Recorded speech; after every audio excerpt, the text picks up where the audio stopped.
Welcome everyone to another live session. Today we're going to be talking about Siemens NX sheet metal. So in this session you will learn what is sheet metal and then what it is used for and who uses it.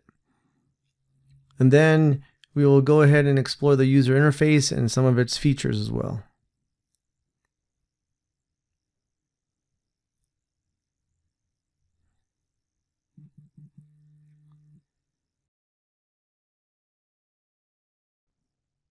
So sheet metal can be complex or simple, but with uniform thickness.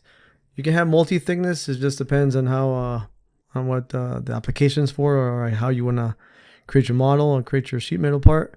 But features and commands that are used most frequently are like tab, the flange, or even a cutout. I mean, you have bends. I mean, we'll see when you take a look. But then you mainly begin with a solid shape, and then you start with creating or stepping through different blending, and then sometimes you might do some shelling. It just depends on what your process or your workflow would be. But then from there you'll start kind of building your and then the feature tree, kind of going through step by step of what you're adding to your model. And it's used for, or used in, mostly like the automotive and aircraft industry, as well as some home appliances. But you can see it also within just different thin sheet metals. I mean, you can mostly maybe used in with aluminum if you're in the automotive industry. I mean, it's light. Same thing in the aircraft industry. Aluminum's pretty soft, so it's easy to manufacture the bends, or just to do any sort of bends. I mean, so the sheet metal NX application allows users to rapidly design mid-range and simple sheet metal models, to converting parts modeled in the modeling application to sheet metal parts. So once those parts are created, then your drawings can be created very quickly. These drawings recognize part attributes, flat pattern views, or the flat pattern view creation, as well as a flange bend sequencing for manufacturing, and bend direction and radius. So let's go ahead and start and explore the user interface. So let me go switch over to NX. So here I have NX. I'm going to start a new part. So here's NX. I'm going to go File, New, and under Model you can see that we have options for different templates. So I'm going to choose sheet metal, and we can either have it as in millimeters or in inches. So you can do millimeters, and then you enter a name for your model, and then select the location where you want to keep the model, and then go ahead and click OK. So here in the Home tab, this is where you have all the commands. You can see you have your tab, your flange, your blends. But let's go first to File, and then Preferences, Sheet Metal. And here are your default global parameters that your base feature will inherit. So you have a material thickness of 3 millimeters. You have your relief depth, your width of 3 millimeters, your bend radius. Your bend definition methods are neutral factor value, or your formula based. And then the formula based, you can make edits to this as you wish. Then you have so this is for your bend allowance, and then you have your bend deduction. So I'm just going to leave it back to the normal neutral factor table.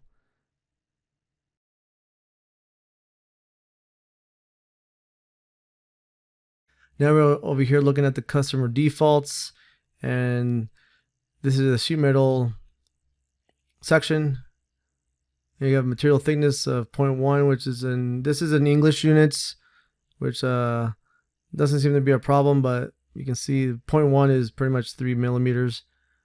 Have you like your neutral factor, then your bend allowance formulas, and your bend deduction formulas, and then you have your sheet metal validation. I mean, your tolerance, clearance, and your all these checks. And then for the base feature, you have your tab. I guess you can change, if you wish, you can leave the defaults and not mess around with the width or the tangent lines. You can just let them be as they are by default. And then here in the flange, you have your length references, your insets. This we can go through more, but you got so here you have your insets, material inside, material outside, your bend outside, and then your material inside OML. Okay, so here with the new part, we're gonna start with a sketch, or we can start with a tab. So I'm gonna click on tab, and the first thing you'll get is that it's a base feature. Once you create a base feature, then you have a secondary feature that is attached to the base feature. But for this example, you have to start with a base feature, and you can have also multi-bend references, but I mean, we're not going to talk about that right now. So under this section, you select either the sketch or the curves, but we're going to be creating a sketch on the top plane. So go ahead and click on the icon here, and then select the top sketch plane, and then click OK. So we're gonna start first with a rectangle. I'm gonna just roughly sketch out the base pattern or the base feature. I got the 3 cutouts here that you can see. So first I'm gonna select one of the sides and then size it to 100 millimeters, and NX will tell you that this first dimension of the sketch will scale the entire sketch. So I'm going to click on yes, and then I'm going to here zoom in, and we're going to be dimensioning the entire sketch. I mean, I'll show you a few steps in this new sketcher that we're tool that we're also, that might be new to some of you, but you can select the sides and make them collinear. You can see how you can use them. I guess on this instance, I'm making them horizontal to the first cutout, and then from there I'm going to select onto the. So you have to exit out of this or cancel out of the make horizontal, and then I can select on top of the size of the width, which will be 200, and then with size the entire sketch. But I guess I'll skip here straight to the end of the entire sketch being fully defined, so you don't have to see me struggle through this.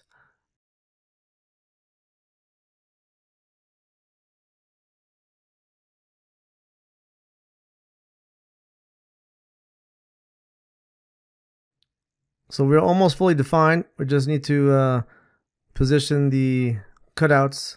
So I need to go ahead and create persistent relations and select that option or enable it, and then go ahead and click on the make horizontal. Then once I click OK, it's fully defined. Now I can go ahead and finish the sketch and take it back to the tab command, and thickness is 3 millimeters. You can see we can have it go in either direction, and then once that's, so you can see it's already previewed. So now I'll click on OK.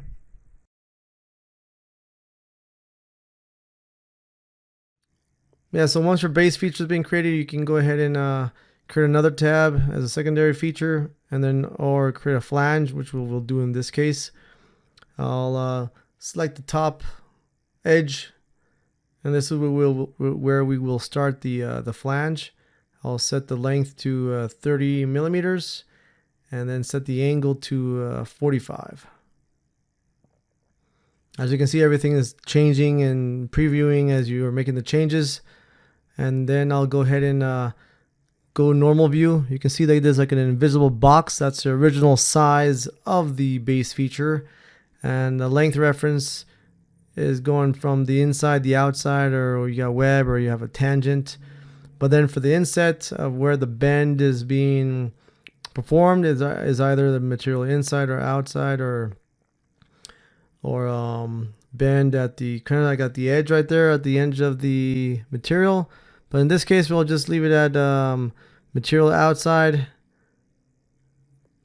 you can see that it's still uniform. It's still 3 millimeters thick. And now go to the flange and create another flange, and then let's make this not full, but like make it at center.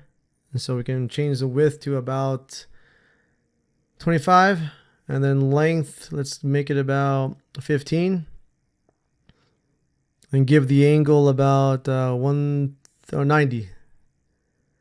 And then you can see it's created the bend reliefs on the side.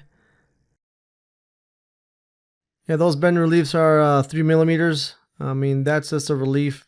I mean, the name says it, bend relief. It's relieving the stresses that are caused when you are bending the sheet metal.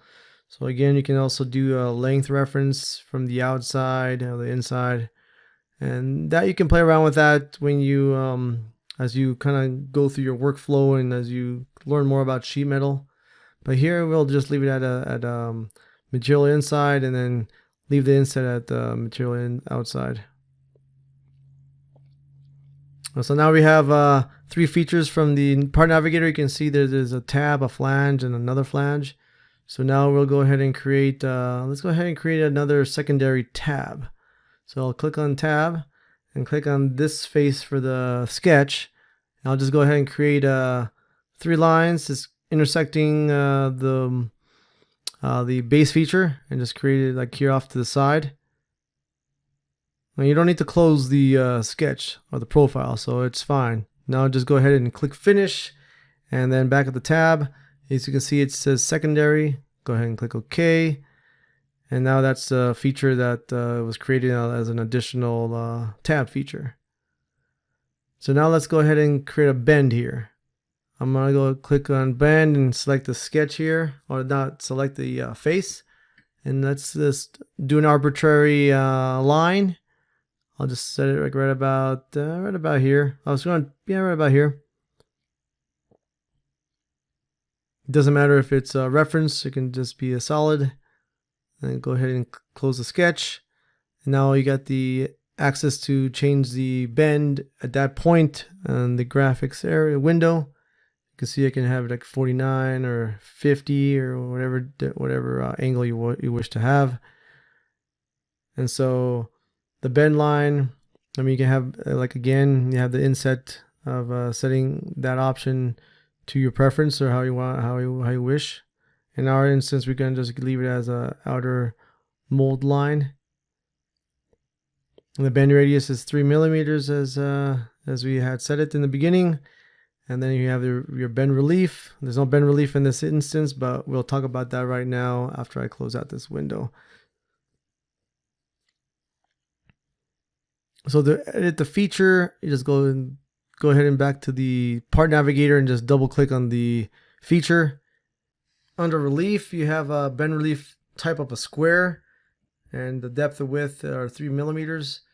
And the bend relief, as you know, it just allows you to create relief at that area when you're bending the material, so you don't get any stresses. You can also change it to a bend relief of a round, or you can even use none. But you always want to have a bend relief there, because you're gonna have stresses there when you're bending the material. Yeah, I'm gonna do like a quick measurement. You can see it's 3 millimeters width, and then the thickness is the thickness of 3 millimeters, which is the thickness of the material that we had initially set. Now back at the Home tab, once you have your base feature and your tabs and your, I guess, all the other features added to your base, you can add a dimple, louver, or even a gusset. You have also a convert to sheet metal from a solid, so you can bring in a solid and then convert that into like a sheet metal. For example, if you have like some kind of case and you want to kind of cover that, you can bring it in and then you can create your sheet metal around that. So now we're going to go ahead and create a normal cutout here at this tab here, and I'm just going to add a circle, and nothing too fancy. And then I'll just add a measurement of 10 millimeter diameter. Now let's try and center this. So for example, like, you may not be familiar with the new sketcher tool, but here in the sketch, I'm gonna try and center this, but I'm gonna try and select like a line as a reference. And now I'm gonna try and select the edges here of the tab. However, I cannot do that. So let's go ahead and go to selection, and then the selection scope, because it's only in the active sketch, we want to do it within the work part only. So now I'm able to select the edges of tab. I'm just gonna move that line and make it center. Now I'm just gonna move the circle out of the way and make this line reference. I'm gonna go ahead and select the center of the circle and then the center of the line here, and then make them coincident.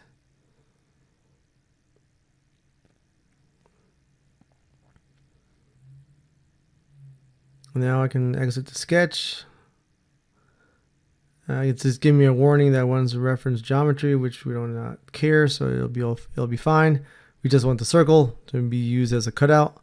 So click finish and then click OK, and then you can see it's a depth of 5 millimeters, but yeah, it goes through the whole entire 3 millimeter thickness of the base or the tab. So as you can see here, we had created the tab, the 2 flanges, another tab, and then the bend. You can kind of see the sequence of how we built this part. So I can show you another model here, or another sheet metal. So here we'll just go through the feature of the part navigator here. You can see that the normal cutouts were created after the tab, and then you have another tab. You can kind of see that the flanges were used a lot. Same thing with secondary cutouts. To some extent, you'll see that the bend reliefs are all the same. And then here for this flange here, for example, I'll double click. You can see a sketch was created. So that sketch was created, and on that surface of the flange of the previous flange, and then just pretty much created the shape of what you want to create, and then you can just go ahead and do the bend outside, and then you're done. And then from there, the cutouts also performed again. And then you have the little jog there. You have the hem, and then you have more bends. Yeah, here's just another secondary, and this another cinder. Other stages of the flange of the sheet metal that was created earlier. So that's about it. I mean, it's pretty straightforward. And what you're doing when you're creating a sheet metal, you just have to have the right parameters, know what you're building around, or know what you're kind of know the tools as you get familiar more and more with working the workflow with sheet metal. You'll be able to kind of almost like if you're manufacturing a model, or you're doing like a CNC machining of a component, you're pretty much modeling it in a way if it was going to be machined. So this sheet metal part, you just create the base feature, and then you go from there and create the subsequent features from there on, and then you can create your final product. So that is NX sheet metal, and for more information, or even like a look at the sheet metal class course, visit myigit.com. Thank you, and have a good rest of the day.